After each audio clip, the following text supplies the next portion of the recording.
একজন আমাকে ফোন দিয়ে বলতেছে, হুজুর আপনি নাকি মারা গেছেন। আগে থেকে কথা বলতেছো কার সাথে? গত কিছুদিন আগে আমার একটি গাড়ি কাদার মধ্যে চাক্কা আটকে গিয়েছিল। আমি গাড়ির গ্লাস নামিয়ে দেখেছিলাম কাদা কতটুকু আর গাড়িটা মাটিতে ডাবছে কতটুকু। এটাকে স্লো মোশন করে একদল চালিয়ে দিয়েছে ফেসবুকে আমি মারা গেছি। এটাকে একদল চালিয়ে দিয়েছে আমি অ্যাক্সিডেন্ট করেছি। এটাকে একদল চালিয়ে দিয়েছে আমি না ফেরার দেশে চলে গিয়েছি। আলহামদুলিল্লাহ আমি অ্যাক্সিডেন্ট করিনি, আল্লাহর রহমতে আমি বেঁচে আছি। একদিন তো চলে যেতেই হবে, একদিন তো চলে যেতেই হবে। আমি এই না ফেরার দেশে চলে যাওয়ার ঘটনাটি যখন ফেসবুকে এসেছে আমি দেখেছি কতগুলো ভালোবাসার মানুষ আমাকে ফোন দিয়েছে, আমাদের পরিবারে ফোন দিয়েছে, আমাদের সহপাঠী কিবরিয়া সাহেব সহ আমাদের সহযোদ্ধা যারা তাদেরকে ফোন দিয়েছে যে আমি দুনিয়াতে আছি কিনা। একজন আমাকে ফোন দিয়ে বলতেছে, হুজুর আপনি নাকি মারা গেছেন। আগে থেকে কথা বলতেছো কার সাথে? তুমি সরাসরি ফোন রিসিভ করার পরও বলতেছো আমি মারা গেছি। তাহলে তো আমি ফোন না করলে তো পৃথিবী অন্ধকার। তো আমি যাই হোক, আমি কিন্তু এই যে ফোনগুলো আমার কাছে আসছে, আমি যদি চলে যেতাম, অ্যাকচুয়ালি যদি আমি চলে যেতাম, এই ফোনগুলো আমি কানে রিসিভ করতে পারতাম না। আমি বুঝতে পারতাম না যে কত মানুষ কতভাবে ফোন দেয় মানুষ মারা গেলে, কতভাবে যে খোঁজ খবর নেয়। এটাও একটা, এই প্রত্যেকটা মানুষের ভালোবাসাকে আমি নিরন্তর আমার পক্ষ থেকে রিপিট ভালোবাসা জ্ঞাপন করছি। আসলেই শেষ কথা একটাই, মানুষ মানুষের জন্য। কথা বলেন ঠিক কিনা? দেশবাসী, এখন এখানে ঢোকার সময় ময়মনসিংহ থেকে ফোন আসছে, হুজুর আপনি কোথায়? আমি বলছি আমি মাহফিলের রাঙ্গনে ঢুকতেছি। আচ্ছা ঠিক আছে হুজুর, আলহামদুলিল্লাহ। হুজুর ঠিক আছে রাইখা দিই। আমি বুঝতে পারছি যে সে কণ্ঠটা শোনার পরে সে যা খবর পেয়েছিলেন তার মনে হয় একটু সাহস এসেছে। যাই হোক, সব কিছু মিলে আমি সহ আপনারা যারা আছেন সবাইকে যেন আল্লাহ পাক রোড গাড়ির অ্যাক্সিডেন্ট থেকে যেন বাঁচিয়ে রাখে এবং সকলকে যেন ইমানি হায়াত দান করে। জোরে বলুন আমিন। ভাইয়ের আমার, পৃথিবীতে সবচাইতে বড় কথা হলো আগে মানুষ হতে হবে। কি হতে হবে? মানুষ হতে হবে। মানুষ কাকে বলে?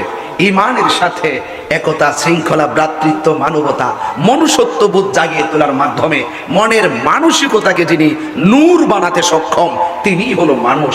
আর মনের মানসিকতাকে যদি নূর বানাইতে চান আপনাকে আল্লাহর ওলিদের দরবারে যেতে হবে। কথা বলে ঠিক কিনা?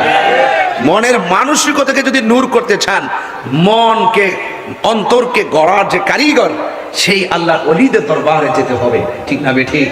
তো সব কিছু মিলিয়ে আমরা মানুষ হতে হবে। মানুষের মতো মানুষ যদি হতে পারি, দেখেন আল্লাহ পাক কোরআনে বলছেন মানুষ সৃষ্টির শ্রেষ্ঠ। আবার আল্লাহ নিজেই বলছেন মানুষ পশুর চাইতে আরো নিকৃষ্ট।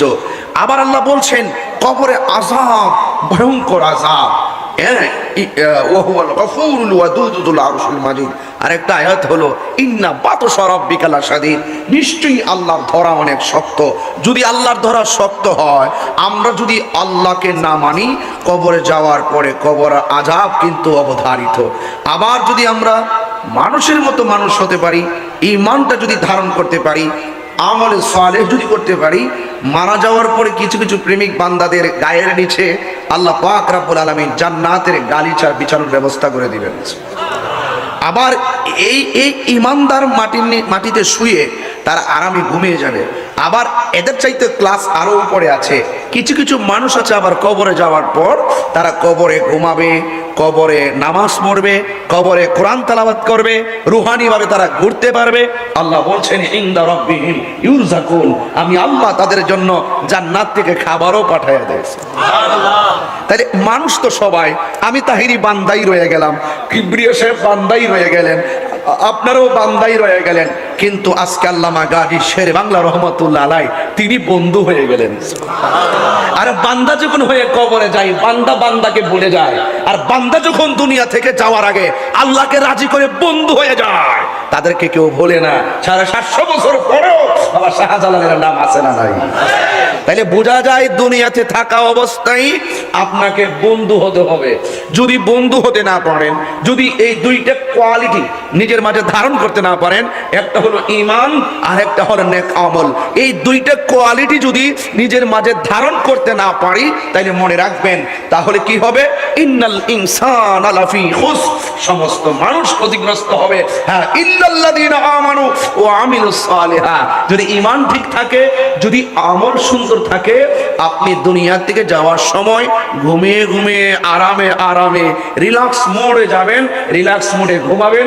কিয়ামতের সময় যখন ইসরাফিল আলাইহিস সালাম সিংহা ফু দিবে, তখন ঈমানদার বলবে, আহা, এই মাত্র ঘুমালাম, কে আমাকে ঘুম থেকে জাগ্রত করবে।